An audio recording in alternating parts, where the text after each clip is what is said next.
that there was two sources of learning from the past, like you read a book and then you can recollect the book and so on, and then the possibility of learning from the future. So nowadays we have a lot of the attention deficit disorder that the origin was in a survival mechanism, but the ego can be actually our friend if we use it to become better ourselves. And Daji says that a lot, like, how can I become a better version of myself?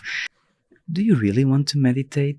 And the heart is yelling like, no, no, no, no. But you say, oh no, this is really okay. The question is, who are the most successful people? And I can ask you that question. Are do you think are the altruists? Are the takers, or are the matchers? Anger, for instance, is a healthy response to put boundaries. Without the heartfulness practice, I would not. I was probably smoking now, probably 3 packs a day or 4. Maybe I already had a heart attack by this time. Woof woof. Welcome to Kanha Cast.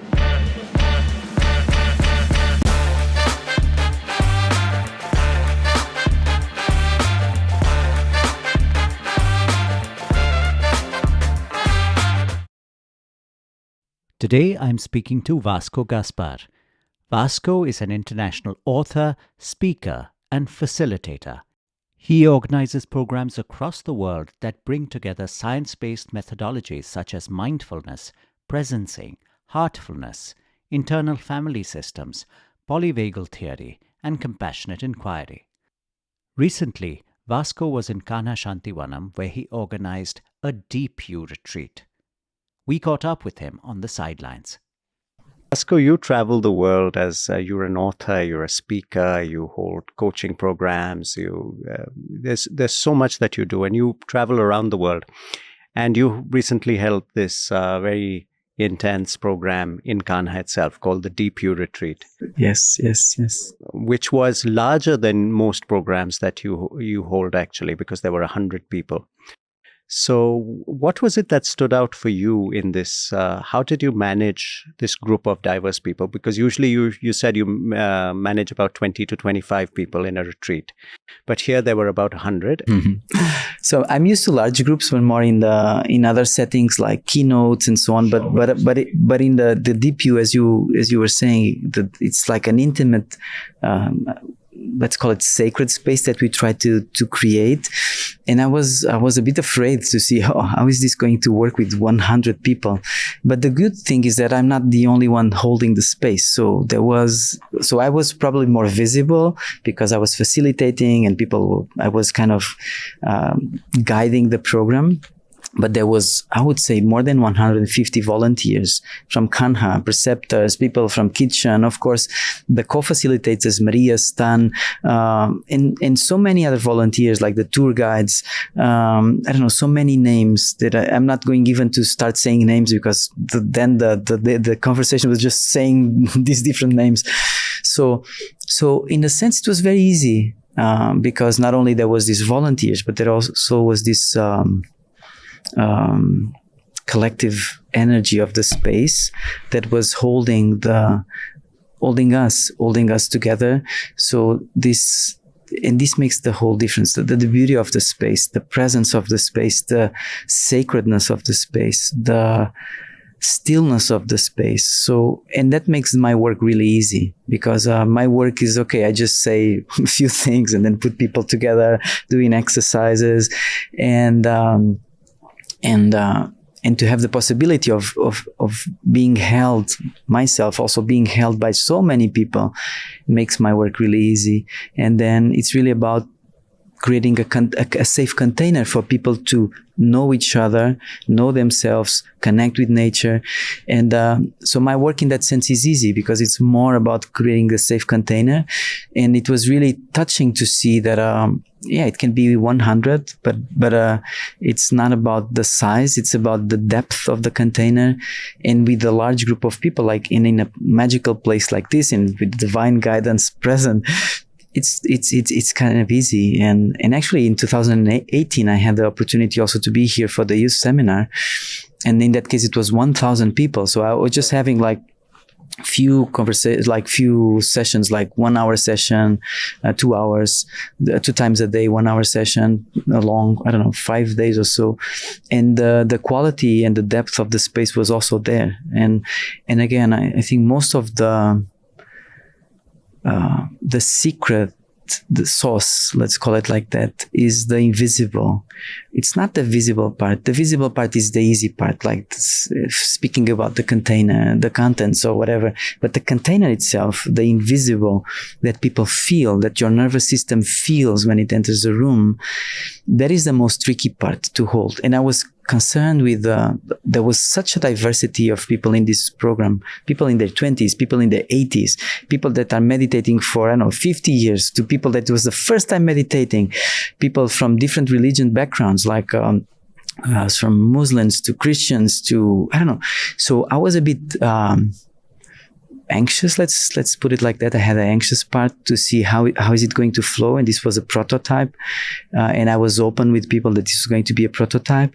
But again, the way that the container was holding us, all this Kanha, it was beautiful. It was really beautiful. So I feel, sometimes I say that I probably did many good deeds in past lives to be blessed with all these possibilities in this life. So I don't know what I did, but probably it was something nice, because I've been so blessed with so many beautiful people. So yeah, only gratitude is in my heart at this moment. Yeah. No, and we spoke to some of the people who attended the program, and they loved it and they really enjoyed it. So we pay good money to them to say that. Posted their checks already? Yeah, already. So it was, no, but everyone received it so well and they were so happy. And you keep saying that I do very little, but I'm sure there's a lot of work that goes on.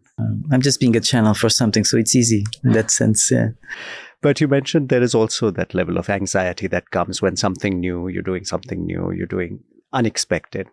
And a lot of us face that when in different situations, anxiety is there.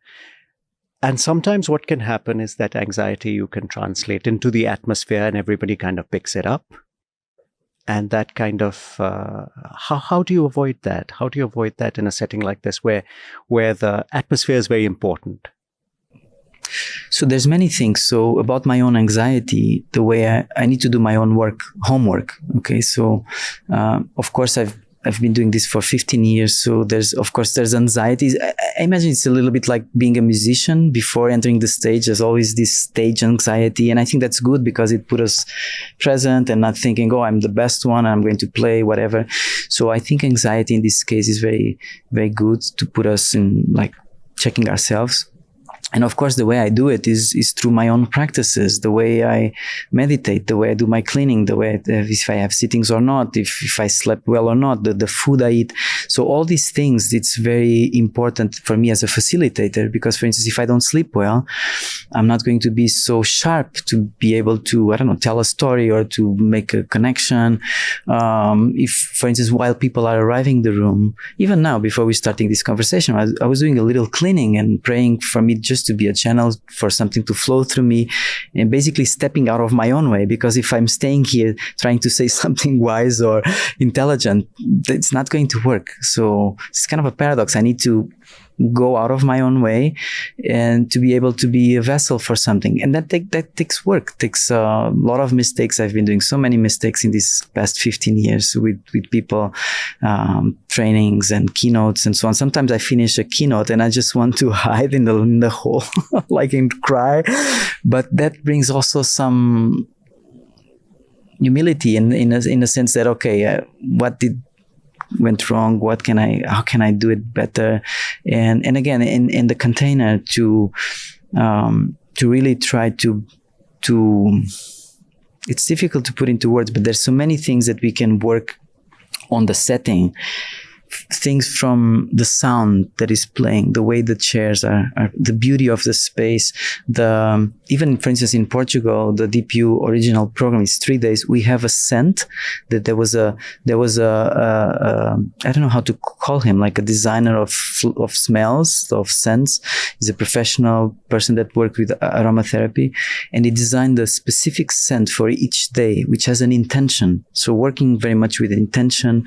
So the DPU DPU, a little bit like in heartfulness, there's the intention, sankalpa, working very much with sankalpa for this to be a program that benefit the greater good, that can benefit people, their higher self, their manifestation of who they are in this world, and for that manifestation to be of service of a greater good. And then it's surrendering to whatever comes into the field.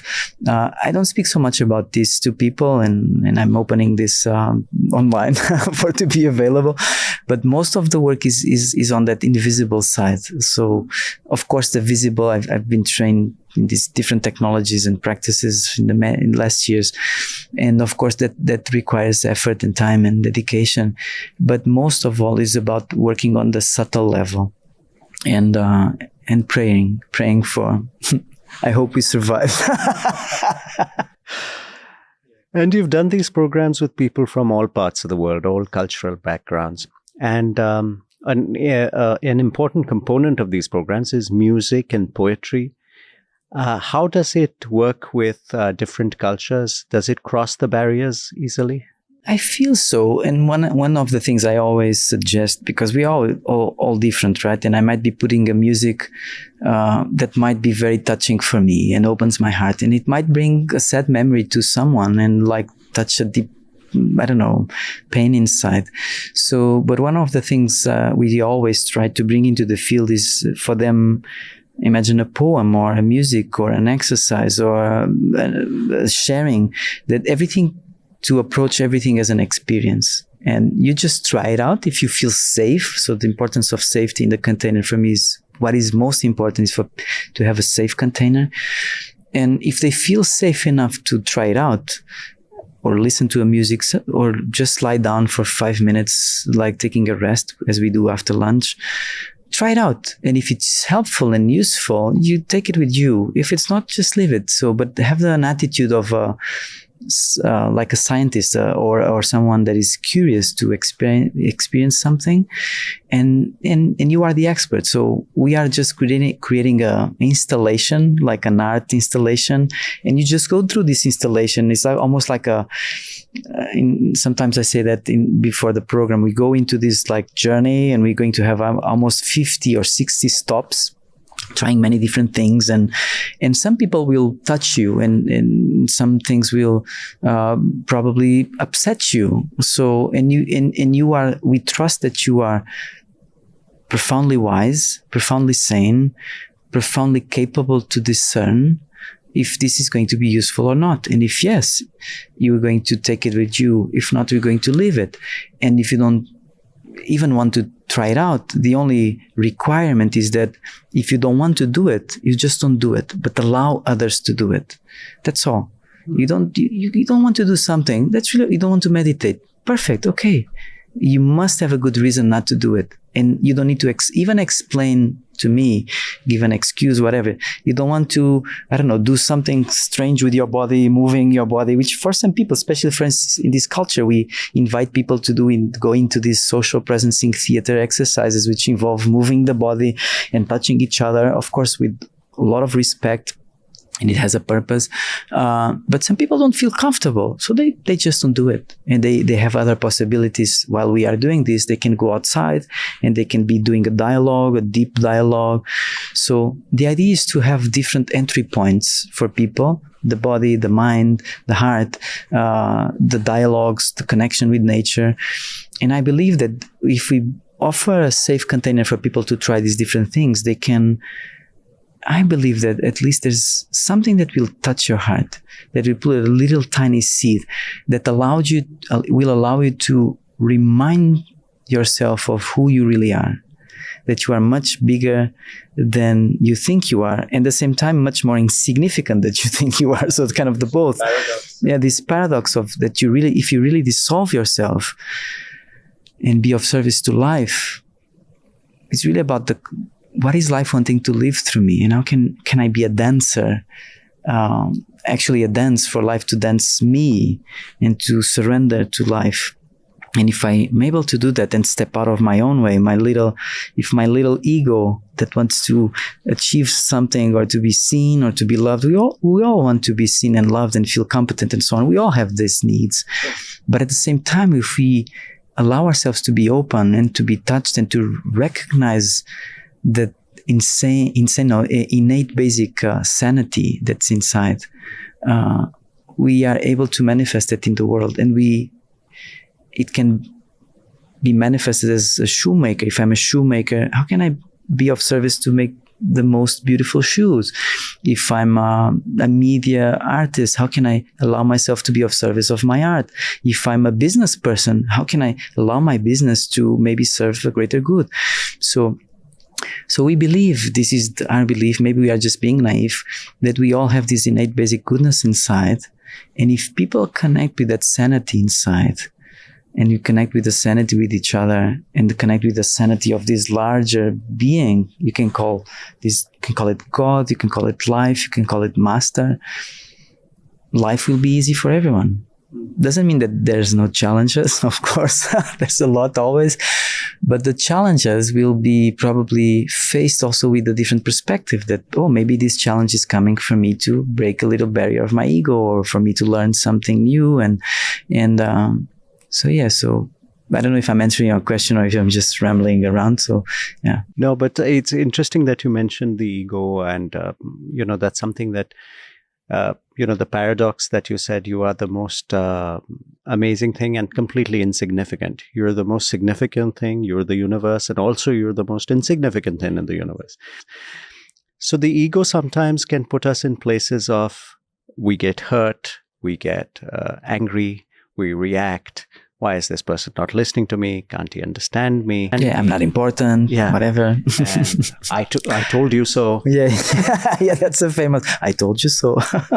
Yeah, and they just don't get it. So, is that something through practice? Can we regulate it to an extent that we can perform better? Have you personally? How have you found it? Is it easy to get over that? Because a lot of us live in that place, and our reality is pretty much that. Yeah, and I'm living there also. So that ego trip, I think so, and not think, I believe so, and I believe there's many entry points that we can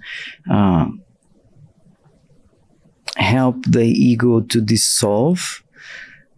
And of course, one for me that is very dear is, of course, heartfulness. So through cleaning, through having sittings, if I look at my life 15 years ago, I was smoking 40 cigarettes a day. I had 20 kilograms more.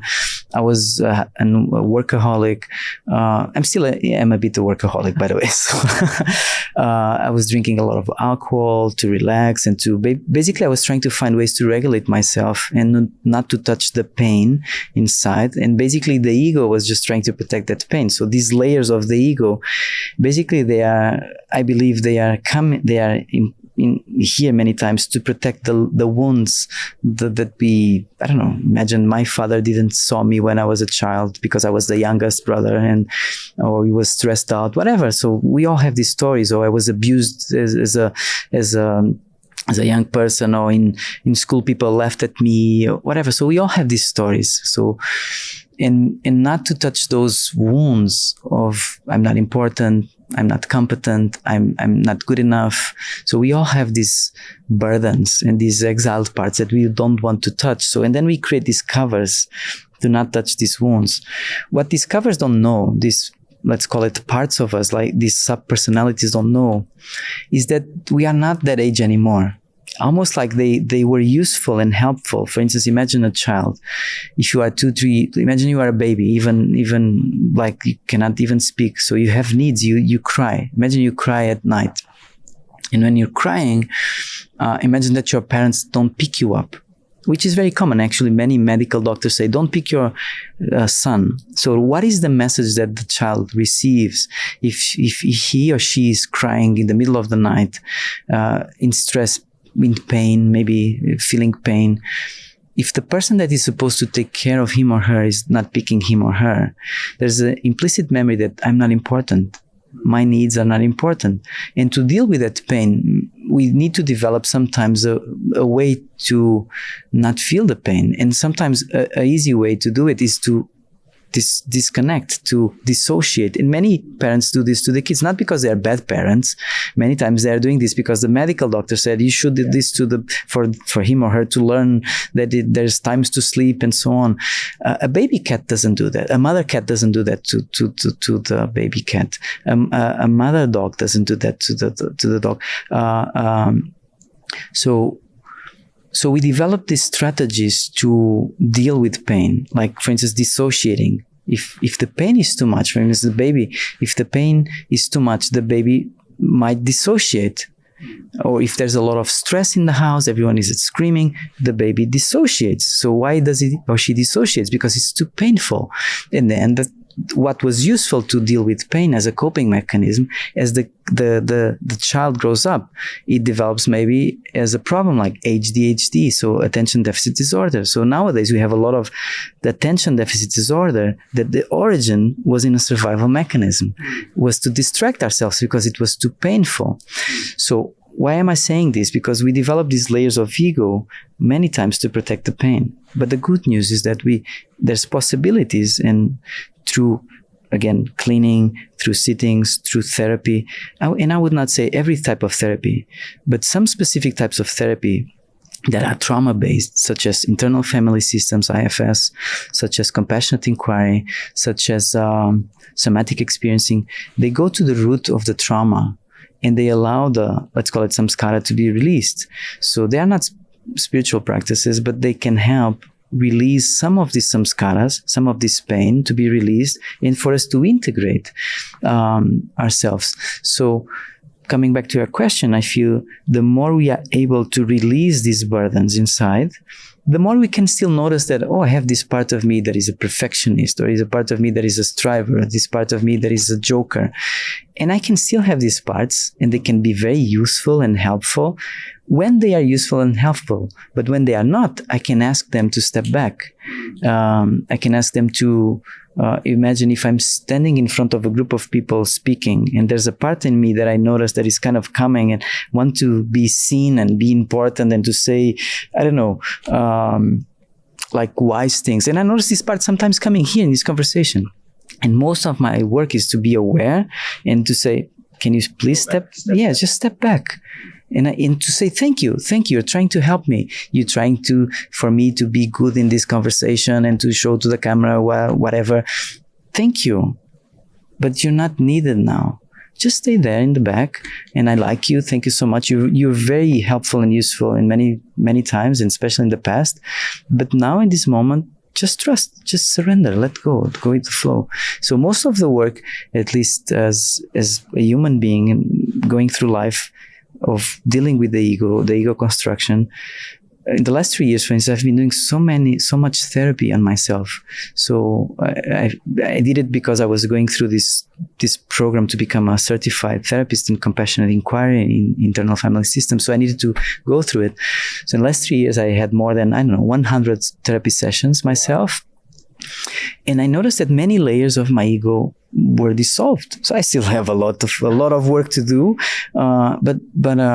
but with each tear that comes, there's a little more dissolution and transparency, and then it comes up again. Even yesterday, I was in canteen. I was having this part of me that wanted food, and there was confusion, and I was becoming angry, and so on. I was kind of with myself, and then my wife, of course, the wife was bringing us to the present moment. She just brought me back to reality, and I connected, and I just came back, and I had a dialogue with my inner sub-personalities, the inner parts, and then I was able to center again. But I think it's a continuous journey and continuous movement, and many times a laborious one and not an easy one. And also, people tend to judge themselves for faults that they have, like, when they give in to, when they react. The inner critic is one of the main ones. Yes, after the reaction is over, then they have this low self-worth that.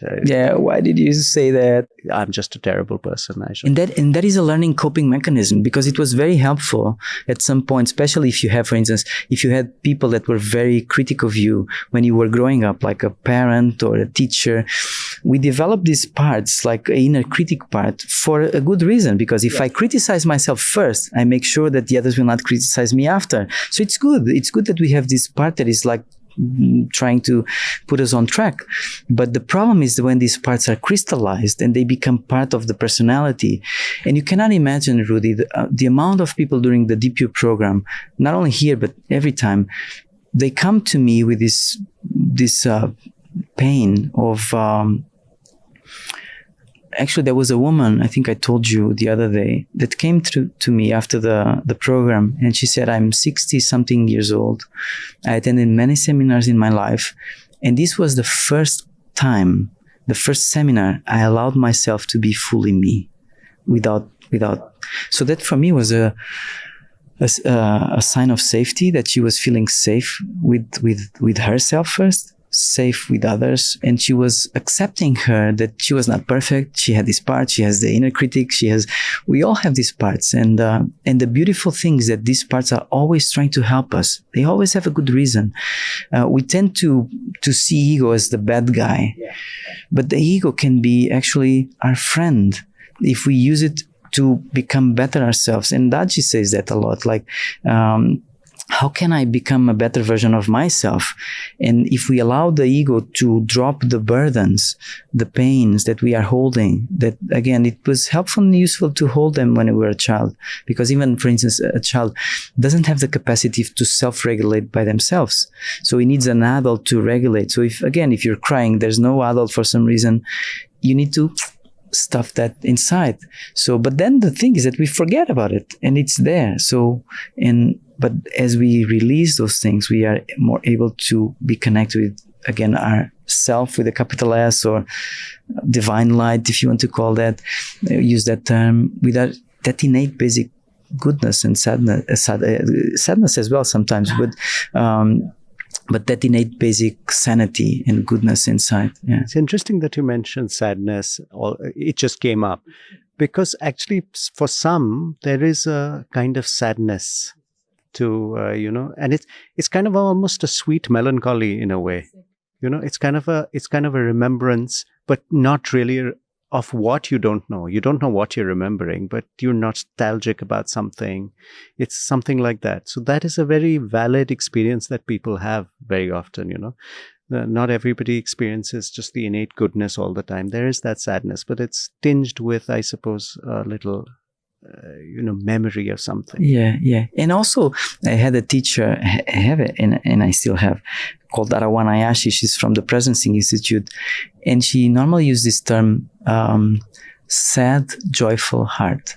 This tenderness that even sometimes when, for instance, during the DPO program, I cried myself the whole time. Every time I saw an act of beauty, every time I saw some music, some video, it touched my heart, and there was sadness associated. There was beauty and sadness together. And it's so amazing that when we touch that layer inside, I don't know how to put it into words, but some music manages to do it also sometimes, where music is beautiful and extremely sad. Me, Olafur Arnalds is one of the authors that brings me that connection. Who's the author again? Or Olafur Arnalds is an Icelandic musician. Actually, in DPU, we use many musics of Olafur because it brings that quality, that melancholy, and opens the heart. It really, the heart starts, at least to some people, of course, maybe some will not.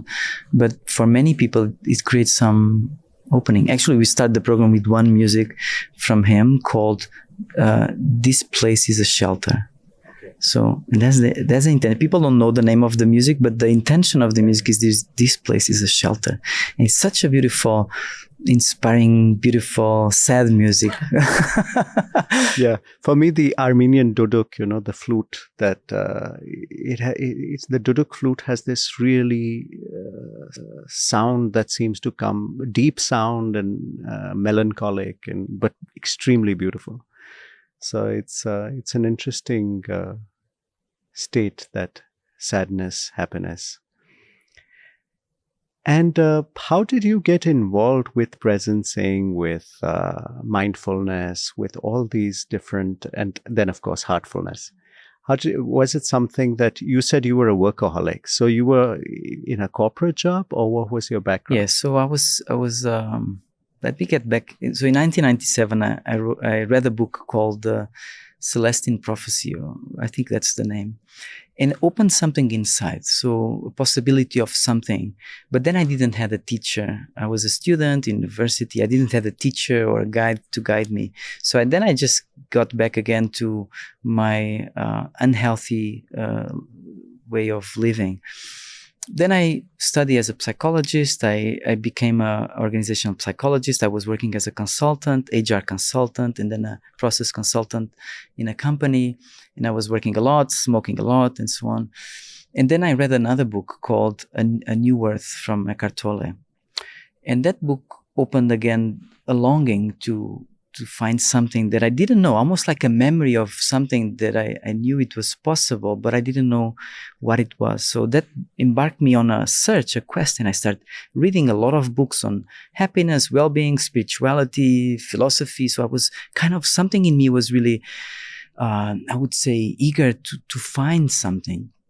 So I noticed myself going sometimes into these workshops of many different traditions, sometimes things really weird. And I was thinking, why am I here with this bunch of crazy people? And then I thought, oh, if I'm here, I'm also one of those crazy guys.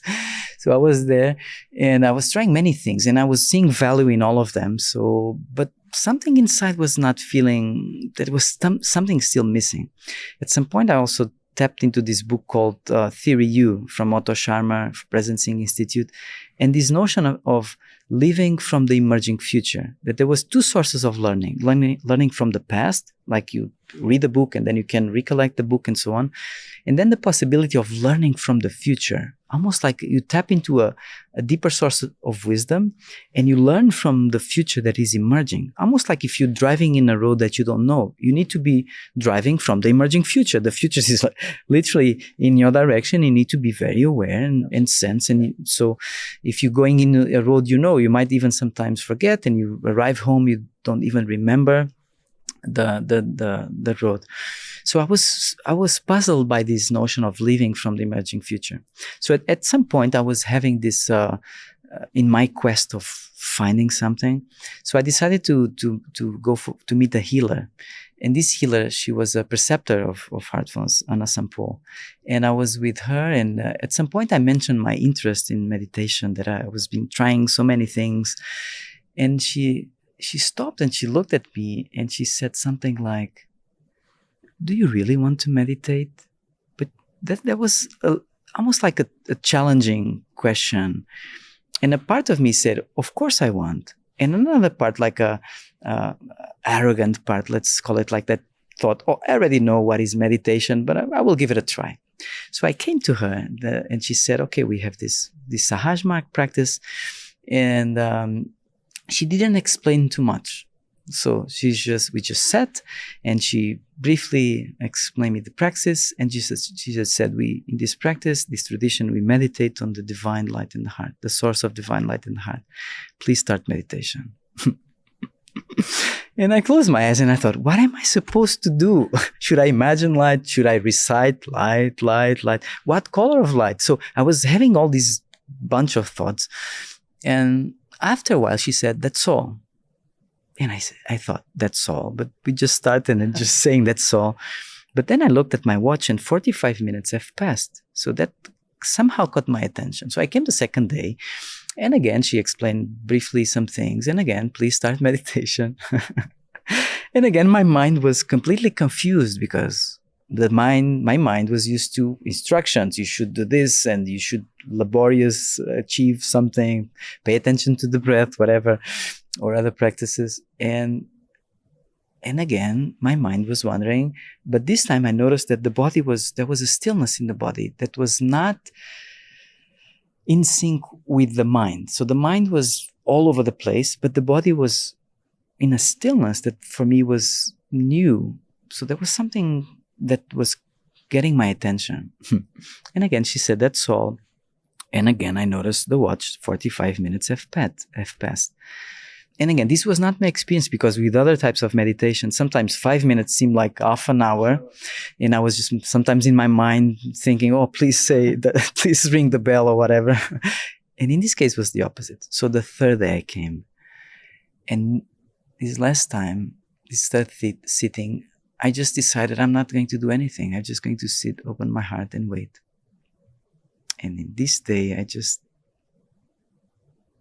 felt I'm home. There was something, it was not like a magnificent experience. I didn't have any extraordinary experience, but I had the feeling for the first time that I'm home. And this was the 3rd of June of 2009. And from that moment on, I started to be guided from the heart somehow. And the heart started to give me hints of decisions. And I started living from that emerging future that I had read on Otto Scharmer book. So it was the first time I felt it was possible to live from the future, that I had some sort of instrument, some sort of compass. The same way as my ancestors, they had this compass to navigate through the seas and find the route to India, whatever.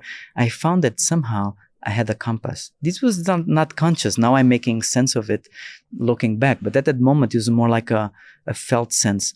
So by connecting to the heart, I started to make decisions. And after a few months, I quitted my job. I left my job. I was following this career that I didn't know what it was. Everyone thought I was crazy because I was devoting myself to create a tool that was about well-being and so on, like a journal, a gratitude journal.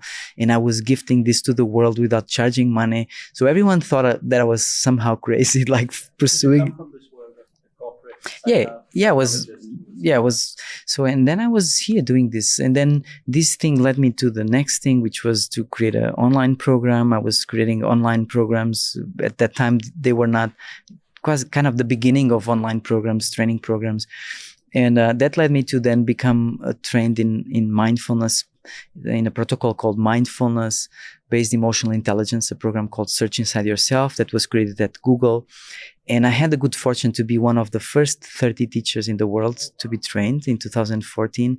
And again, it was not a plan that I'm planning to be trained in this. It was almost like life was bringing me the opportunities, and I didn't know why I need to go to San Francisco now, especially when they said I was approved to be part of the program. It was one of the most scariest days because I needed to find $10,000 to pay for the program, another $10,000 for travels and accommodation, and another $10,000 to live throughout a year in Portugal while I was not in San Francisco. And I only had $2,000 in my bank account. But something inside really said, you need to go there. And then life has been calling me to then, okay, now it's time to go and be trained in presencing. And then it's time to go to India and become a preceptor. So then receiving this invitation to come to India during Charizit Bandara to become a preceptor. Then now when I thought, now I'm going to be a trainer of, imagine, Search Inside Yourself for many years. Now life tells me, no, now it's time to dive into therapy and you're becoming a therapist. And I kind of, but I don't want to become a therapist. I always run away from becoming a therapist. But in the last, since 2019, that has been my life, to become a therapist, learning therapy, working with people one-on-one, trauma, and working with people that, imagine people that suffered sexual abuse for many years from their parents and how to work with those people. So really tapping into those fields that I was running away from. And of course, to go there, I need to look at my own stuff also. So if you ask me the question, how did I get trained in these things? I don't know. Really, to be very, very honest, I don't know. If you asked me this question many years ago, that I was going to be here at Kanha delivering a program that is bringing together all these different things, I would say that's crazy. Because as I've been trying to surrender to life and to see what is life calling me. And so I don't know what's going to happen next month. Actually, I don't know what's going to happen next week. Wow. Of course, I plan some things and people ask me and so on. But many people after the DPU said, I want you to come to Spain to deliver this, or I need you to. And I said, maybe. if that is what life wants to live through me, I will. But I'm not going to make a plan. I don't want to create an expectation because I don't know. And sometimes this is very disorienting for me because I need to make a living. I need to have my job, and I don't know if I'm going to earn money next month. Actually, I didn't earn any. Actually, this month, January, my earnings were 60 euros. Okay, January was 60 euros my earning. Okay. And I'm okay with that. A part of me is afraid. And maybe next month something comes and I will earn, I don't know, 10,000 years by whatever. It's almost like playful, playing with life. And it's a part of me is scared, but another part is like, okay, let's go into this roller coaster called life. And that's inspiring at the same time. That's so interesting. Yeah. Yeah. And I've been having also the good fortune of having lots of hummingbirds, like, this little tiny. So I have more than 150 synchronicities with hummingbirds. So every time I'm in a meaningful situation, like a synchronous situation, a hummingbird shows up, either in person, either someone sends me a message, either, I don't know. I have many stories. Actually, during the pandemic, I wrote 800 pages of just stories. And even in this DPU, on the second day, we were in the room, and someone came. You need to come outside because some people knew about my stories with hummingbirds. They were coming from Portugal, and I said, "What is it?" And come. So inside the building, there was a little tiny hummingbird, and not only he was inside the building, but he had this nest inside the building. What are the chances of that to happen? When I finished the book about DPU, the same moment I took a picture just to to celebrate the moment. I just took a picture. And at the same moment, I even took a picture of the time. It was 11 something. And a person sent me a message just saying, "Oh, my son just told me that I had a shirt with hummingbirds. I didn't even notice. So here is the message." So I have a lot of stories. Or being in Bangalore, for instance, and receiving a message to meet Daji. He was going for a conference. So we were in the middle of the street, me and Anthony, and we received the message, and it was in 1 hour. So the taxi could not reach Bangalore in 1 hour. So we entered like a tuk-tuk, but the tuk-tuk guy didn't speak English. So we just said, "It's around this area." And he said, "Okay." So we in the tuk-tuk, like we were almost 1 hour in the traffic, Bangalore. And he said, "I know it's around here," but Bangalore is too big, right? It's around here. And the traffic is crazy. And we were in the tuk-tuk, and then we were in these streets, and I saw a brand that has it seemed like a hummingbird. And I said to the tuk-tuk driver, "That is the street."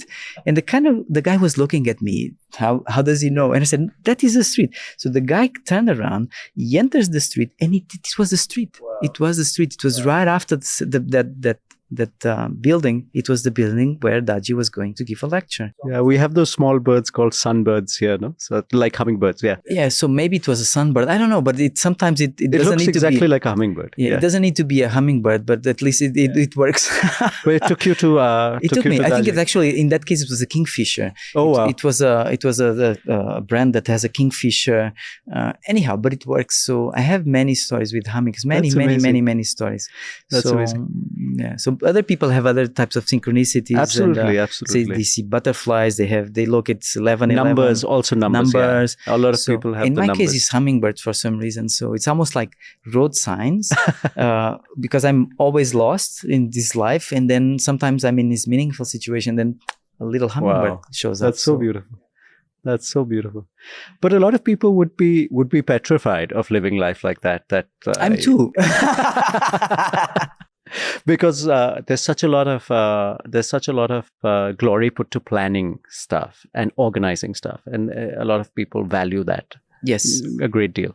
So it may not be easy for everybody. How does Maria take it? How does your wife take it? Is she okay with? Yeah, she's okay, and she's used to it, and she's and I have a part of me that is very good in planning and is very good in organizing. And when I'm organizing, for instance, a program like this, there's a lot of work in organization, but it's almost like the organizing part comes after.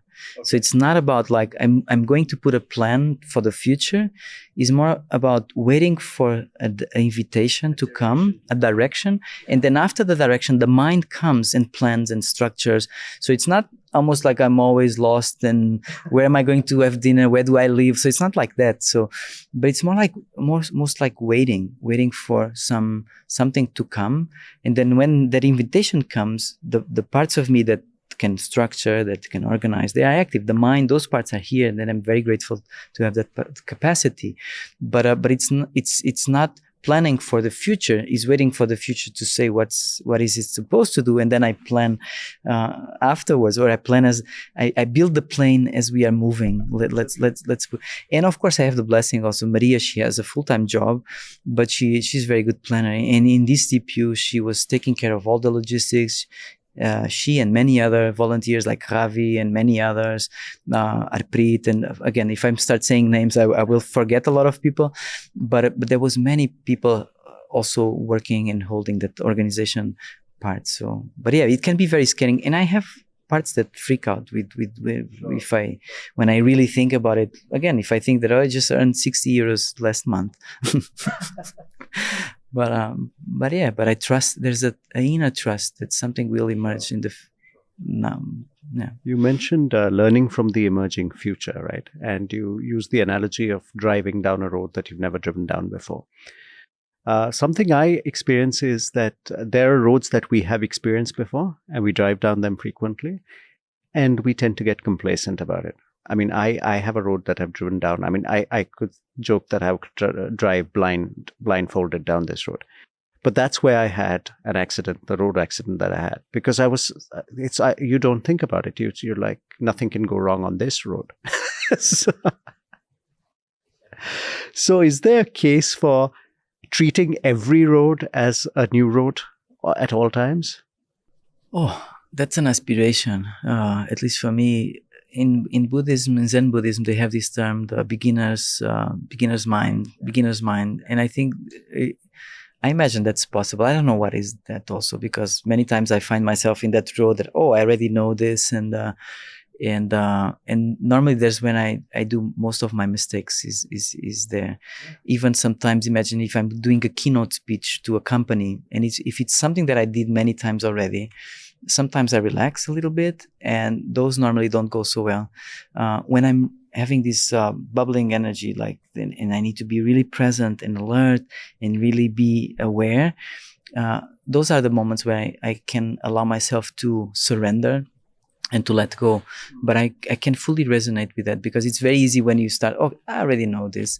I already know this person. I already know we this can do job. it with people, with family. Yeah, and actually it's very easy. We start judging people. Yeah. Actually, there's an exercise one teacher once told me, which was try to reach home and speak with your wife and try to see something that you never notice in your wife.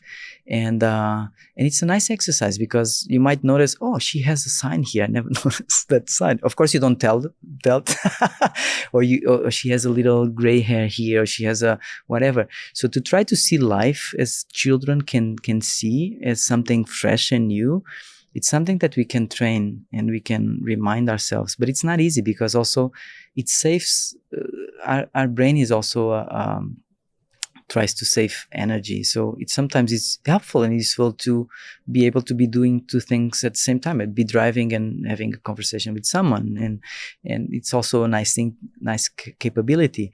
But the more we are able to be aware of ourselves, the body, the mind, the surroundings, the more we are also able to pick what is life wanting to live through us. Because if I'm not aware, I cannot see the signs that life is always telling us, right? Sending like in this direction, go here, or the heart telling like this is not a good decision because you're too much maybe in the mind, and the heart is yelling like no, but you say, oh no, this is really okay. So even with companies, for instance, sometimes I work mostly in the corporate world now, still giving training programs and so on, not a DPU program, it's like different programs. But when there's an invitation from a company, I always try to use the heart to sense the intention of the client, because many clients don't have a good intention.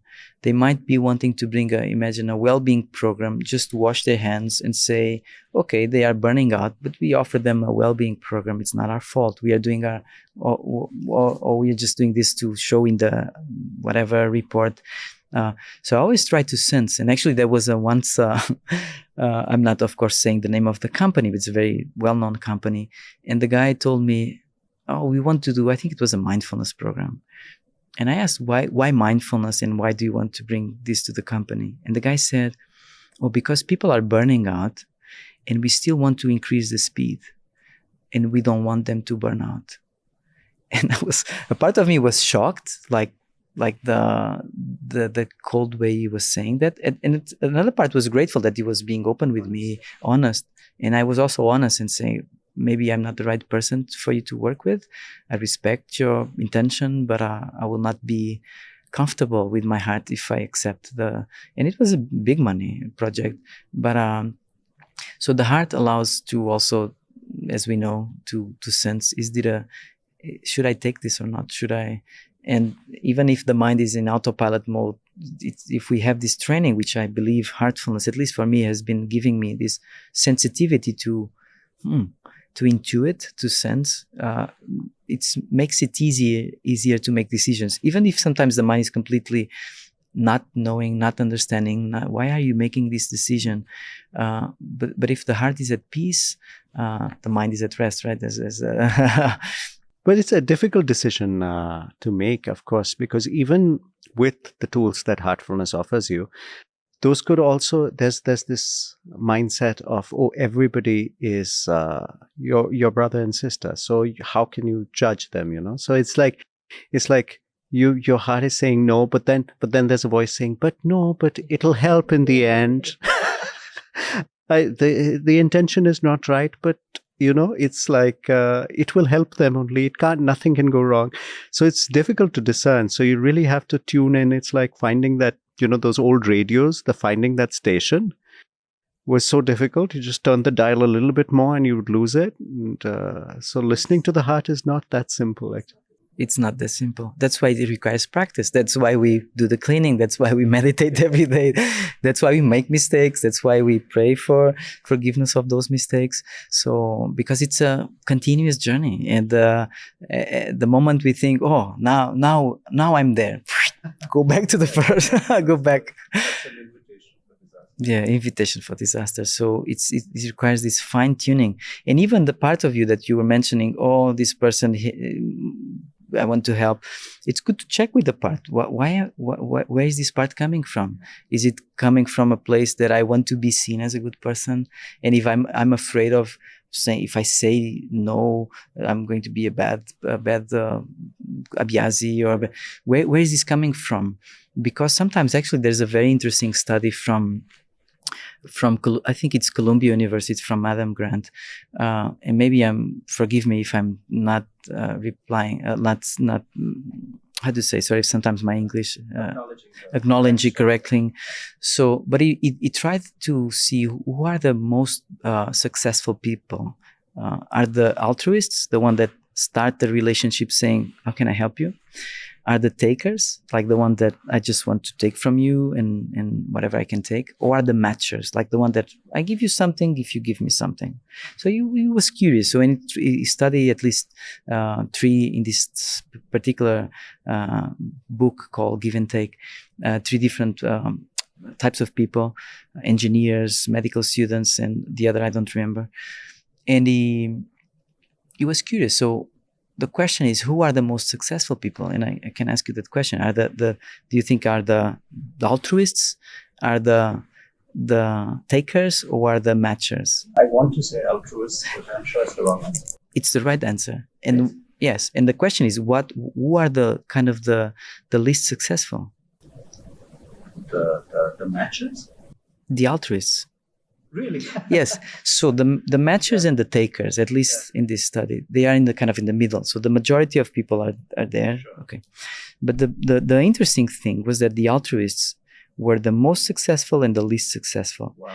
And the difference was that these ones, as far as my understanding of the study comes, so I apologize if I'm not making the thing correctly, is that these ones, the most successful, they started the relationship from a place of, how can I help you?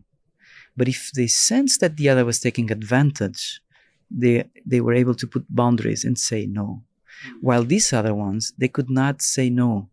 They were either afraid that the others will not love them, or they were either afraid that the others will hurt them, or they are either afraid that they will not be seen as good people or good colleagues or good abhyazis, whatever.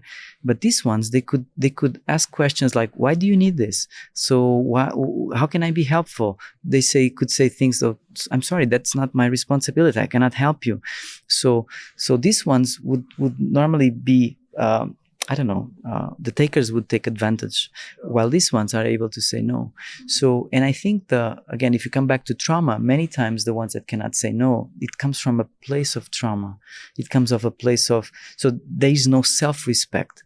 So, in self-compassion. And this doesn't mean that I'm kind of egoistical and I'm just taking care of my own needs. No, if I can't, if I don't have the capacity to help you now, it's better maybe to say no. Or if I sense that you are kind of taking advantage of me, it's actually very helpful and useful and a response of sanity to say, I'm sorry, this is not correct that you are taking advantage of me. So that's why I think it's so important for us to, yes, have this come from this place of being of service, but also a place of self-respect and not allowing people that they might have their own issues, their own traumas, and maybe that's the way they survived. But to be able to say, no, I'm sorry. I understand that you have that need, but I cannot help you at this moment. It's a well-intentioned no.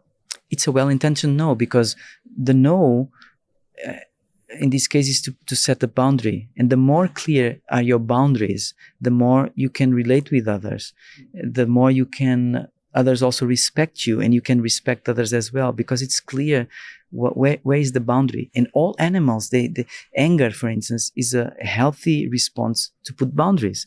And the healthy anger is not aggression, which is very different. Healthy anger is a response of saying, no, you are invading my boundary, and that's not correct. Please step back.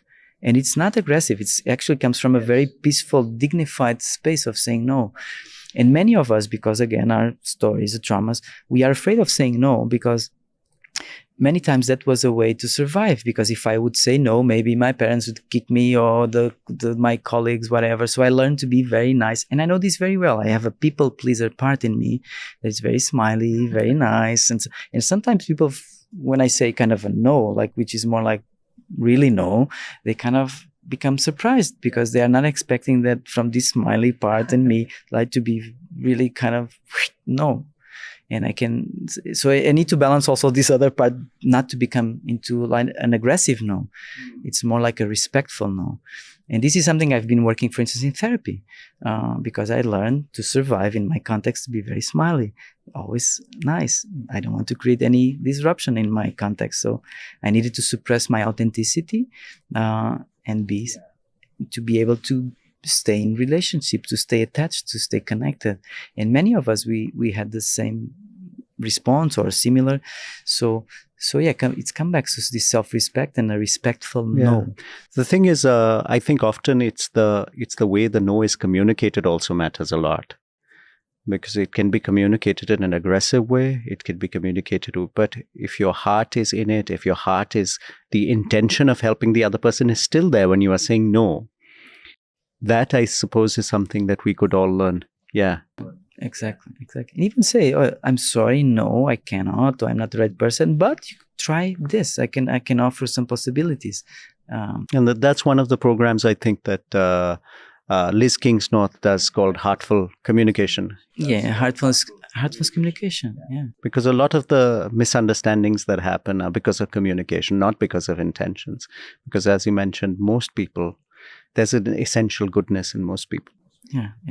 And common needs, as Liz also common needs. So for instance, the person that wants a lot of structure, like make everything like a plan, and the person that doesn't want any structure, both of them are trying to protect the need of I'm competent. So, and the one tries to be competent by making sure they control everything, and the other tries to be competent by making sure that if something goes wrong, I cannot be blamed by it. It's like the student that doesn't study and say, "Oh, I didn't study," but the need is the same. Is the need to I'm capable, I'm competent. So yeah. So Vasco, being a facilitator, being a keynote speaker, and being a person who does workshops, a lot of people must be coming to you for advice. A lot of people must be. How easy or difficult is it to just go ahead and offer them advice, or allow it to come from themselves? Because it's very easy to just, oh, you should do this, you should do that, you should do that. But I know for a fact that that's not how you operate. That's why you call yourself a facilitator, not a advisor. So how do you approach that? Yeah, the hell is full of good advices, right? As they say. So one of the things I've been learning from these trauma approaches, and also from our tradition and so on, is that the belief that the answer lies within. Okay, so the more I can facilitate the person to connect with themselves within, the more they will find the answer. So because if I'm giving an advice, I'm just projecting into them something. Of course, sometimes there's some advice. If the person really asks for an advice, imagine, should I meditate in the morning? Should I meditate in the afternoon? I can give some structure, like say, oh, this is the suggestion, try it out, be the scientist, and then decide for yourself. So I can give some advice, but very rarely I try to give like an advice like, oh, you should go for this job, or you don't do this. Actually, that is a form of aggression, because I'm not an enlightened being to be giving advice to people. I'm just a regular human being. So, but what I can do is that I can hold a space for you to connect within, and from that place of connection, for you to find the answer. And that I've been trained to do, and I'm always amazed by the answers that people find within. And I notice that if I'm imagine a therapy session one-on-one, and I have this advice giving part in like trying to give advice, and if this part comes out and gives advice, I normally sense that the other person closes a little bit. So I need always to have this part in check, like just step back, and if the person asks for advice, I might give some advice, but it needs to come from the person. Even in the program, the DPU program, one of the things we try to set the field for the participants is never give advice, never try to save the other. Sometimes I remember there was one exercise that we were guiding, which was more from the trauma field, and there were several people were crying, really sobbing during the exercise because they touched some pain inside.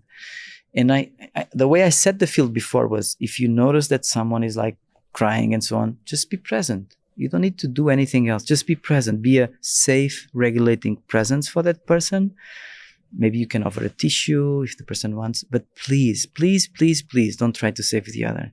Because the moment you try to save the other, you are putting the other into a victim. And you are saying that you know the answer and the other doesn't know the answer. Okay, so it's very important just to hold space and to be willing to be with another person that is suffering. And it's painful also to be in that space, because there's parts that want to, oh, don't cry, oh, don't forget about it. It comes from also from a good intention. We want to help. We want to give advice to help the other. Oh, I have been there. You just do that. It comes from a good intention, of course, but it can harm the other without us wanting to harm the other. Actually, we want the opposite. So, but the more we are able to hold space, be with the person, really like a grandmother, imagine when we fall when we were kids, and the grandmother just held us and just they just gave us a lot of love, and they were there, and that's enough. That's enough. And if we need something, we say, hey mama, can I have a ice cream or whatever, or what should I do? And that comes from inside. So it's tricky because we are trained to give advice and to jump into. Yeah. And also people kind of panic when they see someone. Because that it's touching their own pain. Exactly. So they're panicking. They don't have the patience to see this through. They say, I need to stop this now.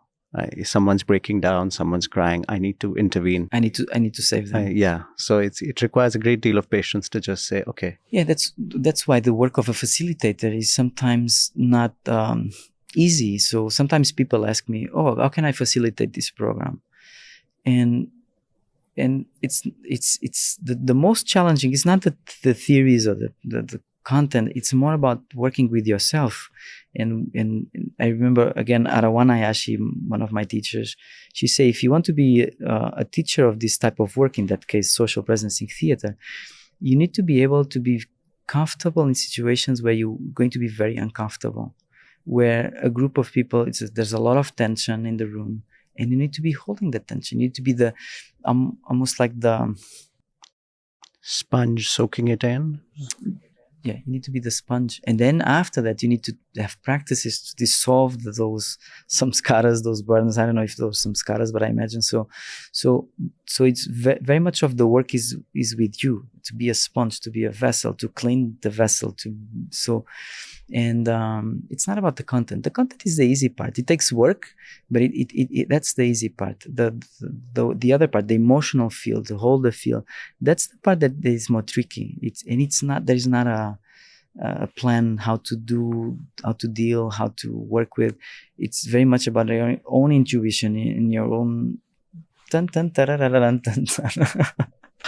Yeah. So and the heartfulness practice helps you hold that. I have no doubt about it. Without the heartfulness practice, I would not. I was probably smoking now, probably 3 packs a day or 4. Maybe I already had a heart attack by this time. I was not, for sure, I was not being here speaking with you. Yeah. So if I'm here and if I got to know all these different practices, I have not a slight doubt that I've been guided through the heart to be here now. So and I'm very grateful for that. So, and to our teachers, our guides, the practice, the community. Yeah. And this guidance, it seems to have started early for you. You mentioned the book Celestine Prophecy, I think that. Yeah, in 1997. Yeah, you read that in 1997. But just the fact that you picked up this book to read, there must have been something in your childhood that pushed you in this direction, that was a curiosity to understand. Was it there? Do you trace that back to something in your childhood? Yeah, thank you for that question, because I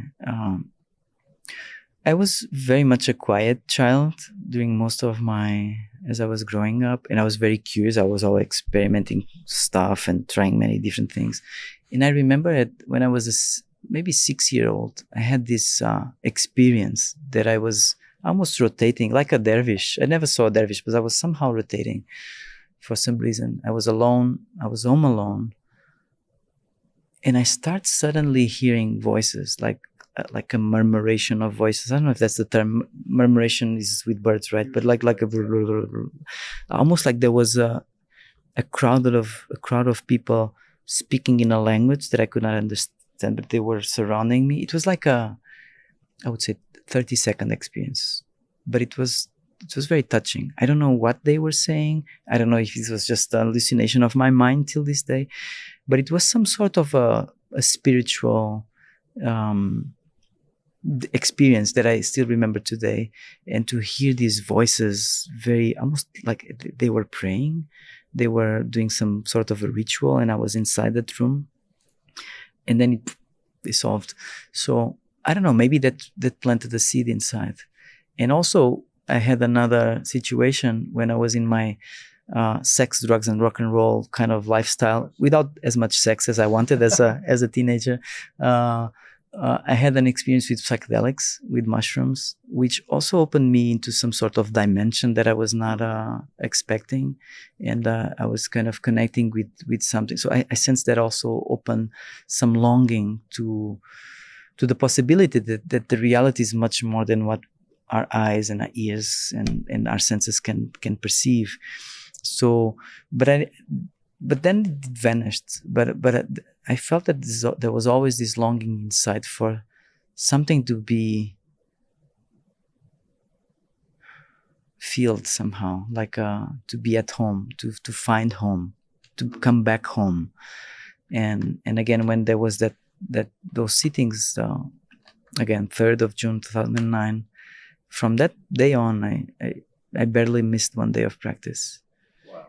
And even if I I was trained then in other practices, but I never saw those other practices as spiritual practices for me. My spiritual heart is here. And even sometimes when I come here at Kanha, people say, oh, Vasco is a mindfulness teacher. And yes, sometimes I'm in that role as a mindfulness teacher. Sometimes I'm in the role of a social presencing theater teacher. Sometimes I'm in the role of a therapist. But my spiritual home is in the heart, and heartfulness gives me that possibility. And I cannot express the blessings I've been receiving through the heart. They are there. Yeah, it's beyond words. It's beautiful. That's beautiful. It's interesting how many people psychedelics plays like a role of a doorway to open up the quest of spirituality, and it's really really interesting that how it can actually be useful in that way, but it can be very harmful if pursued. Yeah, and I didn't feel, actually I was scared after the experience. I felt that this is not my path. It opened the door. And at that time, again, I was trying different, alcohol. And so maybe no, for sure, to numb my anxiety, to numb my anger, to numb my pain. So I was just trying to find ways to numb the pain I was carrying and trying to find escape routes from the pain. But I got scared with psychedelics, even if it was just one experience. I noticed that I can easily go into that side and not come back, and that's not what I'm looking for. My heart is not longing for that. My heart longs for some deep connection with truth. Yeah, basically. I would often tell my friends that I would be happily drunk the rest of my life if I didn't have to be sober for even 1 second. Then it was fine. Then I could do it. Yeah. But that 1 second of sobriety would be hell. yeah. I can relate. Yeah. So Vasco, a lot of people are very anxious now, generally, about the state of the world, about where humanity is going. There's a sense of, and especially, I think it's more in the West than in the East. What I see on popular media and in culture and things like that. You travel all over the world. What do you feel about where is the world headed? Do you look at the future with optimism? It depends on the distant future, or if it's a near future. I sense that in the near future, we're going to go through some challenging moments in the West. We're already going through in many countries. And maybe some disruption will emerge in the society, maybe violence, maybe almost almost like the metaphor that comes is like a wave, and the wave is becoming bigger. But the wave also, like there's a lower part, which is the disruption, which is the disconnection, which is the violence, which is so many of these things.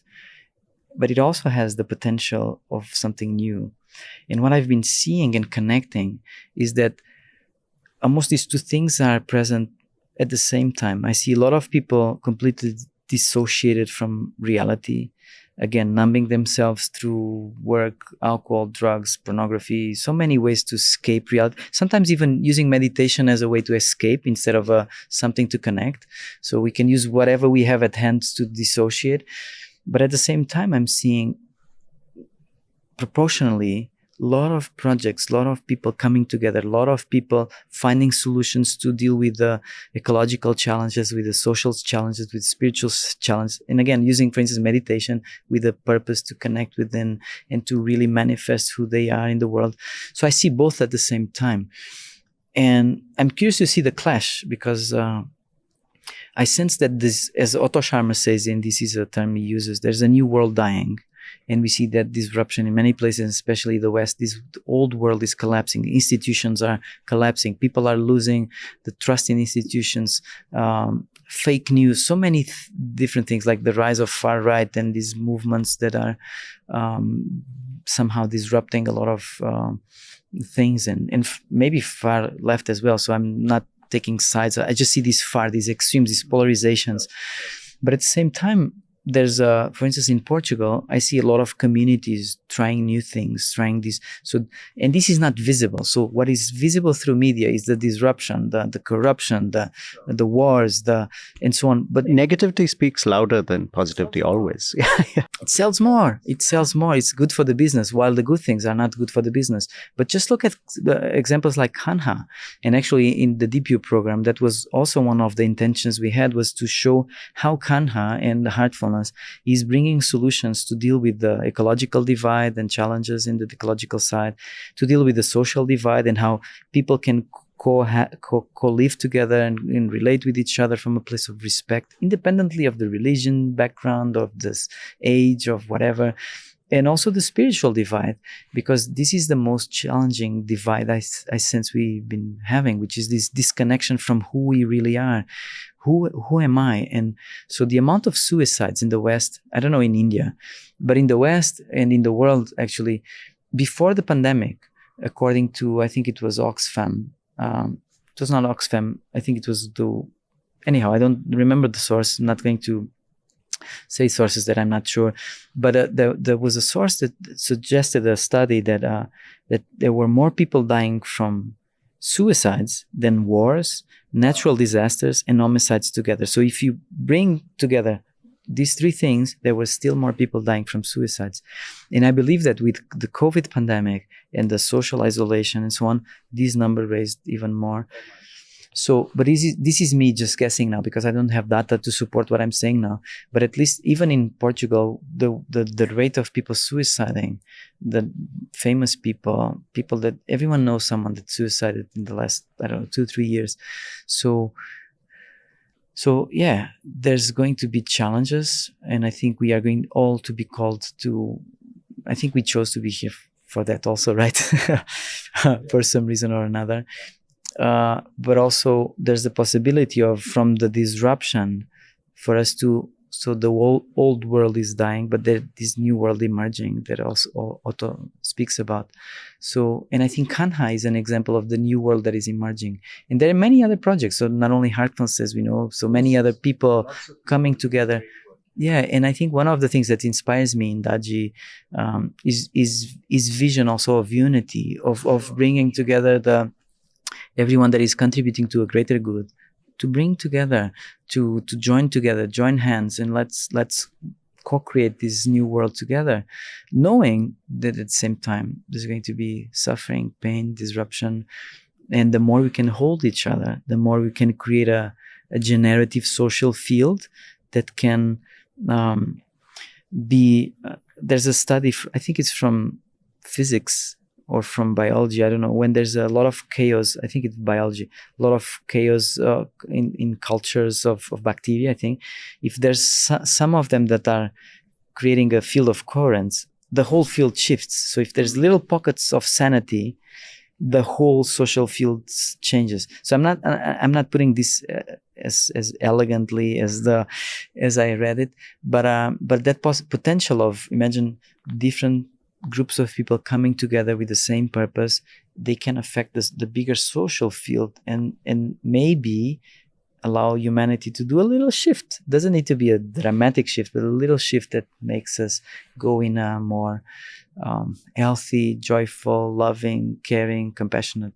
Well, thank you so much, Vasco. It's been so wonderful talking to you, and it's been really nice.